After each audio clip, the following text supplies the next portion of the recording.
মই নয়নী ভূঞাই মই নিজে ৰচিত এটি কবিতা আপোনালোকৰ আগত পাঠ কৰিছোঁ। শুনকচোন কবিতাটো মোৰ।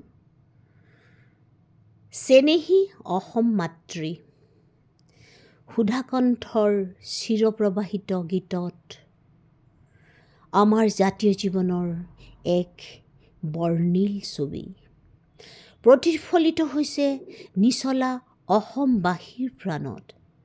আমি অসমীয়া নহওঁ দুখীয়া বুলি সান্তনা লভিলে নহ'ব। গীতৰ কলিত উঠলি উঠিছে জাতিৰ প্ৰাণ। জাতীয় অস্তিত্বৰ তেনেহ'লে কিমান দূৰ মসৃণ বাট।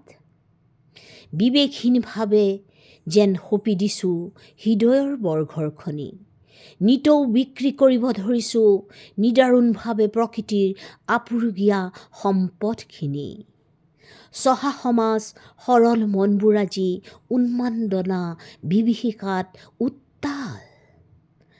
নিৰ্লজ্জ সুবিধাবাদীৰ কৃত্ৰিম বিননিত চঞ্চলা আজি মোৰ অসম মাতৃৰ প্ৰাণ।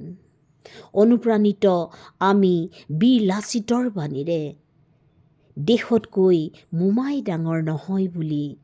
জাতি মাটি আৰু মানুহৰ স্বাৰ্থত অবিচলিত অবিৰত কিম্বা আপোচহীন স্থিতি। শিৰাই শিৰাই প্ৰবাহিত হোৱা আত্মপৰিচয়। আমি লাচিতৰ দেশৰ বীৰ অসমীয়া। বাৰে বাৰে জন্ম লগ চিলাৰায় মণিৰাম কুশল কনকলতা জয়মতী মূলা গাভৰু মুকুন্দ কিম্বা অলেখ বীৰ বীৰংগনাই। পুণ্যতীৰ্থ মোৰ অসম ভূমিত, য'ত থাকিব মাথো মানৱতা, নাথাকিব উচ্চ নিজ ভেদাভেদ হিংসা দেশ কুটিলতা। দেশপ্ৰেম জাতিপ্ৰেম উদাৰতা সৰলতা নহয় জানো অসমীয়াৰ অন্যতম পৰিচয়? আছে জানো সাহস কাৰোবাৰ মোৰ আইৰ নিদ্ৰাহননৰ? বীৰত্বৰ মহামন্ত্ৰৰে সেহে সমস্বৰে আমি গীত গাওঁ অসম আকৌ উন্নতি পথত জয় আই অসম বোল। লক্ষ্মীনাথ বেজবৰুৱাই এষাৰ কথা কৈছিল, নিভাঁজ অসমীয়া ভাষাৰে কথা লিখিবা, নিভাঁজ সাজপাৰ পিন্ধিবা, অনাহকত বিদেশীক অনুকৰণ নকৰিবা।